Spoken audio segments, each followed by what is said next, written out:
Representative Bobby Scott had a chance to see how kids are learning in Newport News. He visited Sedgefield Elementary School to see how funding from the American Rescue Plan helped transition students back into the classroom. But as Casey Baylor explains, there's still more to work to be done for many schools in the division.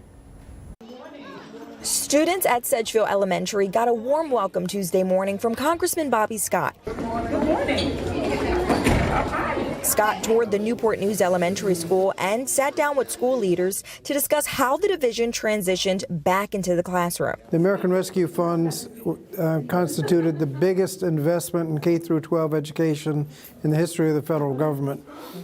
And we wanted to see whether it was working or not. The division credits funds from the American Rescue Plan for helping students and staff safely return to the classroom and catch up on missed learning following months of virtual learning. Think about that first sound. Superintendent Dr. George Parker says the division focused a majority of that money on school safety and addressing learning loss. 20% of our students, of our K-5 students, were identified as not meeting benchmark, as not meeting benchmark at the beginning of this year.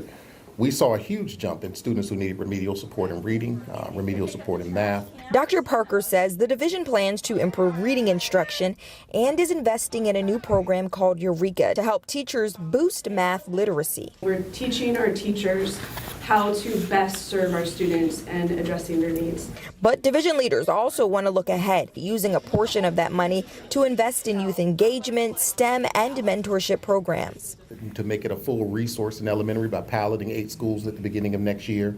We've expanded social emotional learning for students both in the home but also resourced in the school division with social. All things Congressman Scott says will improve the division, making it more equipped than prior to the pandemic. You just don't want to make up for lost learning. You want to move forward. In Newport News, Casey Baylor, 13 News Now. Leaders at Newport News Public Schools are also working to hire more teachers. They say they're working with local colleges to recruit educators.